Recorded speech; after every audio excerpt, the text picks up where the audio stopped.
인류의 다음 60년을 결정할 일경 5천조 원 규모의 거대한 돈의 흐름이 바로 지금 단 하나의 행정명령으로 인해 폭발하고 있습니다. 지난 4월 14일 미국 백악관이 조용히 발표한 국가안보각서 NSTM-3. 이 문서의 내용은 단순한 정책 제안을 넘어 사실상의 총동원령에 가깝습니다. 2028년까지 우주 공간에 원자력 발전 시스템, 즉 원자로를 성공적으로 쏘아 올리라는 명확하고 공격적인 지시가 담겼기 때문입니다. 이것은 단순한 권고가 아닙니다.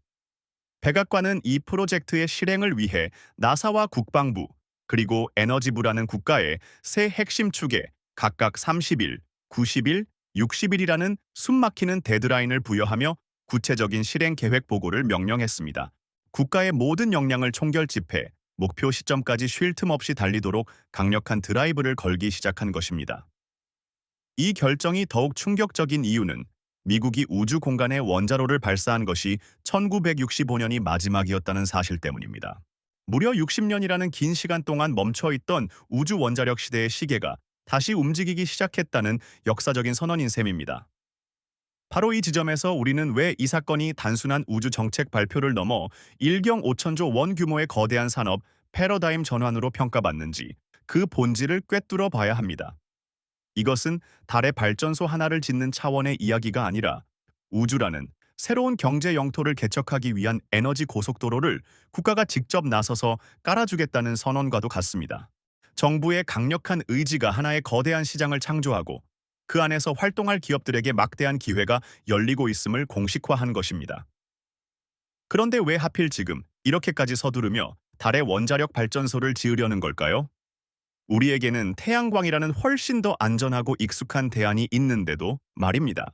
백악관이 태양광이라는 안전하고 검증된 기술 대신 원자력을 선택한 이유는 아주 명확합니다. 바로 달의 물리적 환경이 지구와는 근본적으로 다르기 때문입니다. 달의 하루는 지구 시간으로 약 28일에 해당하며 이 중 절반인 14일 동안은 빛 한 줌 없는 절대적인 어둠과 영하 170도를 넘나드는 혹한의 밤이 계속됩니다.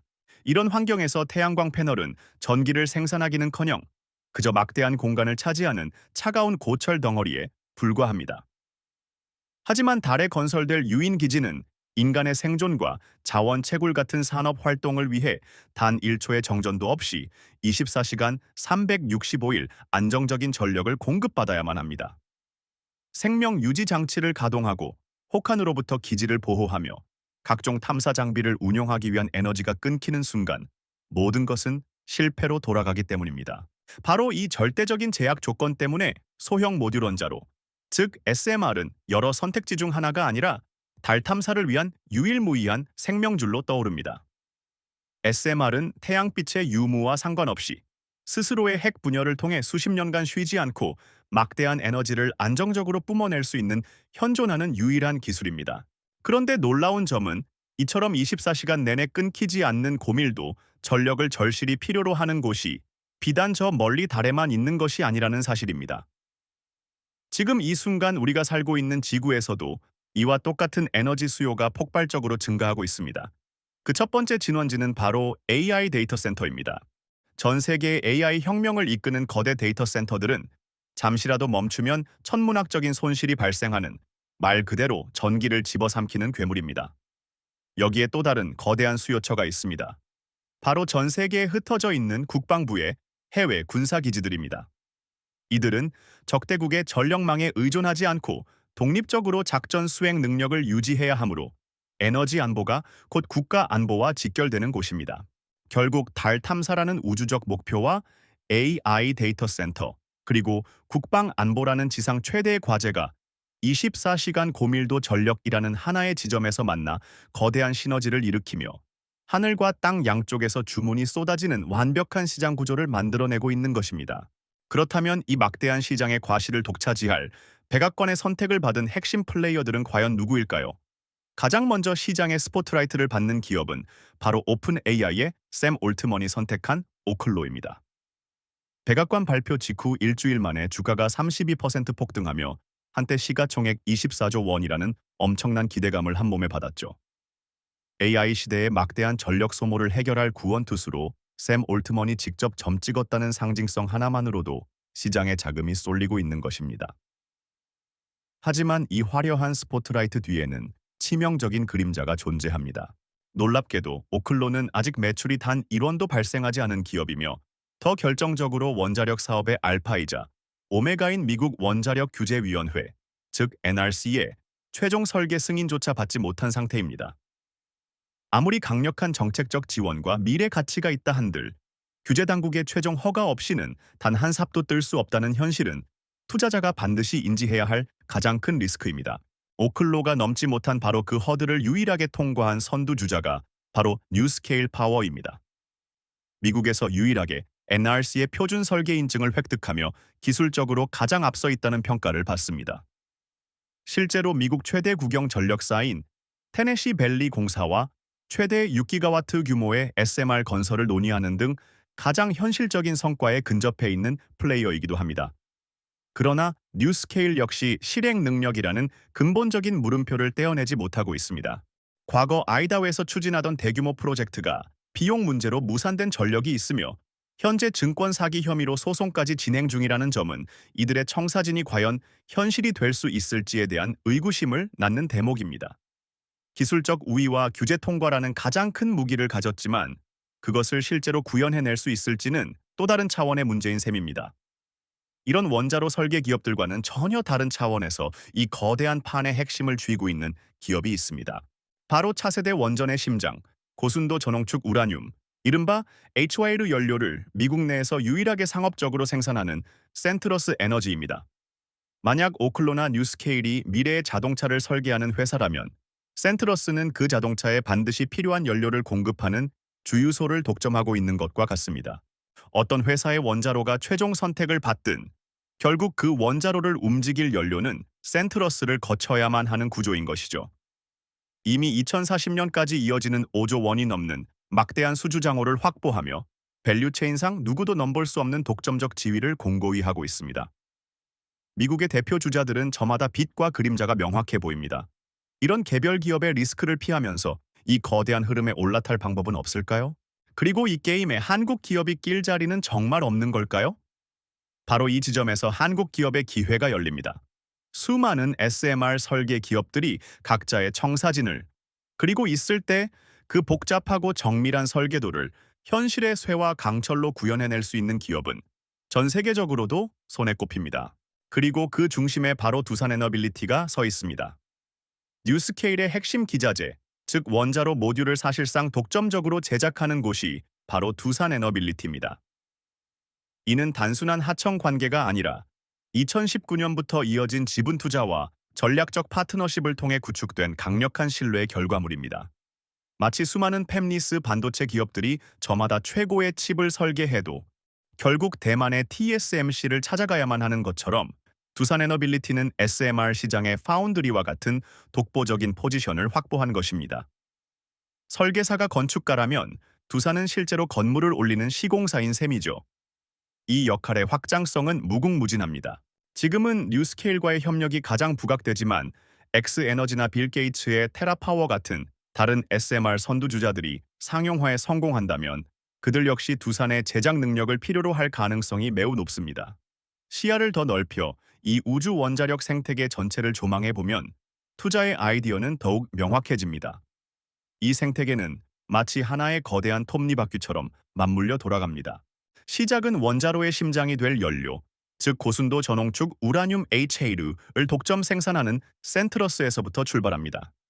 그 연료를 받아 실제 에너지를 만들어낼 원자로, 하드웨어를 제작하는 것이 바로 두산에너빌리티의 역할입니다. 원자로가 가동되면 엄청난 열이 발생하는데 이를 식혀줄 냉각 시스템과 여기서 생산된 에너지를 실제 전기로 바꿔줄 전력 장비 산업이 그 뒤를 잇습니다. 그리고 이 모든 것을 완성의 달까지 쏘아 올릴 발사체, 즉 스페이스X와 같은 우주 항공 기업과 이 모든 프로젝트를 관장하는 국방 산업이 마지막 퍼즐을 맞추게 됩니다. 연료에서 원자로, 냉각, 전력, 그리고 발사에 이르기까지 거대한 가치 사슬이 형성되는 것입니다.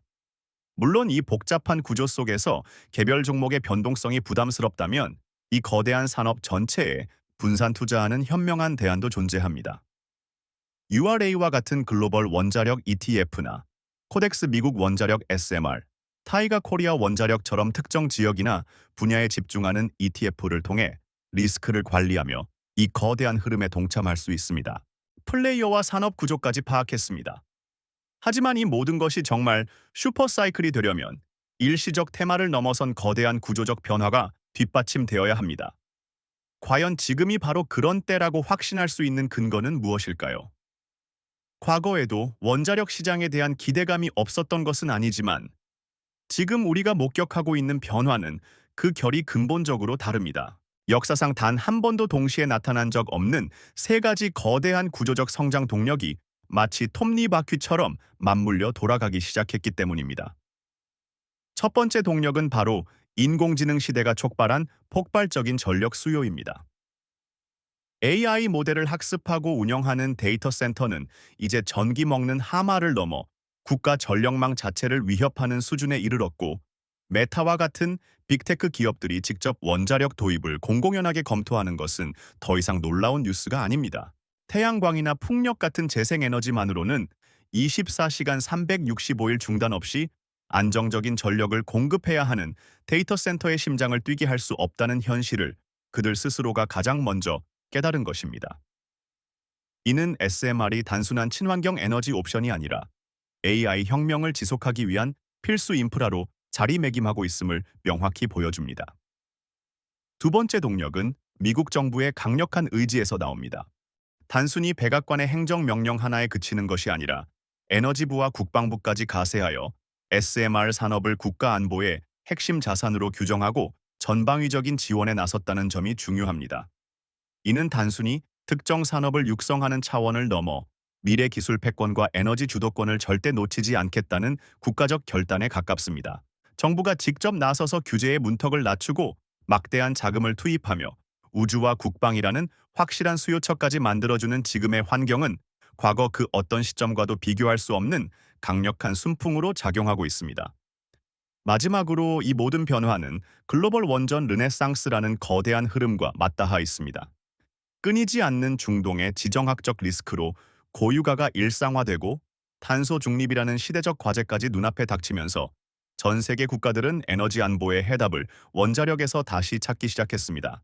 이처럼 AI가 만들어낸 거대한 수요, 정부가 밀어주는 정책적 지원, 그리고 전 세계가 공감하는 에너지 안보의 필요성이라는 세 가지 거대한 파도가 역사상 처음으로 한 지점에서 만나면서 과거에는 미래 기술의 영역에 머물렀던 SMR을 현실의 가장 유력한 대안으로 만들고 있는 것입니다. 이처럼 강력한 성장 동력들이 확인되지만 모든 투자에는 리스크가 따르기 마련입니다. 특히 2028년이라는 목표는 너무 공격적으로 들리는데 우리가 반드시 인지하고 관리해야 할 핵심 리스크는 무엇일까요? 물론 이 장밋빛 전망의 이면에는 우리가 반드시 직시해야 할 그림자 또한 존재합니다. 가장 먼저 거론되는 것은 바로 실행 리스크, 즉 2028년이라는 목표가 과연 현실적으로 가능한지에 대한 의문입니다. 우주 원자력 분야의 전문가들조차 이 시간표가 매우 공격적이라고 평가하는 데에는 그만한 이유가 있습니다. 지구와는 비교할 수 없는 우주 공간의 극한 환경, 특히 진공 상태에서 원자로의 엄청난 열을 어떻게 효과적으로 관리하고 방출할 것인가 하는 열 관리 기술은 아직 해결해야 할 가장 큰 기술적 병목 현상 중 하나로 꼽힙니다. 만약 이 과정에서 예상치 못한 기술적 난관에 부딪힌다면 프로젝트의 지연은 불가피하며 이는 전체 산업에 대한 기대감을 한순간에 냉각시킬 수 있습니다. 두 번째는 더욱 현실적인 문제입니다. 바로 매출 부재 리스크입니다. 오클로나 뉴스케일 파워 같은 SMR 시장의 대표 주자들 대부분이 아직 상업용 원전을 단 한 기도 건설하여 실제 매출을 일으켜본 경험이 없다는 점입니다. 이는 현재의 주가가 오직 미래에 대한 기대감만으로 형성되어 있다는 의미이며, 만약 앞서 언급한 실행 리스크가 현실화되거나 시장의 기대감이 다른 이유로 꺾일 경우 실적이라는 안전판 없이 주가가 폭락할 수 있는 위험을 내포하고 있습니다. 그렇다면 우리 투자자들은 이 거대한 불확실성 속에서 무엇을 기준으로 옥석을 가려내야 할까요?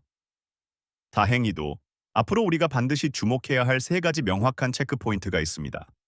첫째, 나사의 SR1 프리덤 프로젝트, 즉 달에 보낼 첫 원자로의 부품 공급사를 누가 맡게 되는지에 대한 뉴스입니다. 이는 단순한 정책 발표가 아니라 실제 돈이 오가는 계약의 시작이며 이 명단에 이름을 올리는 기업이 진정한 수혜주로 부상할 것입니다. 둘째, 미국 에너지부가 곧 발표할 자국 내 원전 산업 기반 평가 결과입니다. 만약 미국 내 생산 역량이 충분하지 않다는 결론이 나온다면 검증된 제작 능력을 갖춘 한국의 두산 에너빌리티 같은 해외 파트너들의 역할이 더욱 중요해질 수밖에 없습니다. 마지막으로 오클로나 USNC 같은 기업들이 AI 데이터 센터나 군사 기지 등과 맺는 실제 계약 체결 공시입니다. 백악관의 정책이 실제 민간과 국방 분야의 주문으로 이어지는지를 확인하는 가장 확실한 신호이기 때문입니다. 이 세 가지 뉴스를 꾸준히 추적하는 것만으로도 우리는 뜬구름 잡는 기대감이 아닌 실제 계약에 기반한 진짜 기회를 포착할 수 있을 것입니다. 결국 이 모든 기대와 우려는 단 하나의 사건, 2028년 달에 원자로를 쏘아 올리는 그 순간에 수렴합니다. 이 역사적인 사건이 성공적으로 이루어진다면 우리 눈앞에는 과연 어떤 미래가 펼쳐지게 될까요? 2028년 달 표면에 원자로가 성공적으로 안착하는 그 순간은 단순히 하나의 기술적 성공을 의미하는 것을 넘어섭니다. 이는 1965년 이후 무려 60여 년 만에 인류가 지구라는 요람의 탯줄을 끊고 태양계로 활동 방향을 확장시키는 역사적인 이정표가 될 것입니다. 지금까지의 우주 탐사가 지구 궤도를 맴도는 수준이었다면 우주 원자로는 인류가 달에 상주하고 화성으로 나아갈 수 있는 실질적인 동력을 제공하는 첫걸음이 되는 셈입니다. 이 단 한 번의 성공은 그동안 우주 원자력이라는 분야를 감싸고 있던 모든 의구심의 안개를 걷어내는 결정적인 계기가 될 것입니다. 기술적 실현 가능성이 증명되는 순간 지금까지 관망하던 거대한 민간 자본이 이 시장으로 쏟아져 들어올 것이며 관련 밸류 체인에 속한 기업들의 가치는 지금과는 비교할 수 없는 수준으로 재평가받기 시작할 것입니다. 다른 시작에 불과합니다. 이 소형 원자로 기술은 결국 인류를 화성으로 보내고 그곳에 지속 가능한 기지를 건설하는 우주 개척 시대의 핵심 인프라 그 자체가 될 것입니다. 우리가 고속도로를 깔고 전력망을 구축해야 새로운 도시가 탄생할 수 있듯 우주 원자로는 태양계라는 미지의 영역에 인류의 문명을 건설하기 위한 가장 근본적인 기반 시설이 되는 것입니다. 따라서 지금 우리가 목격하고 있는 일부 기업들의 주가 변동성이나 사업 지연에 대한 우려는 이 거대한 산업이 태동하는 초입부에서 나타나는 지극히 자연스러운 성장통으로 이해해야 합니다.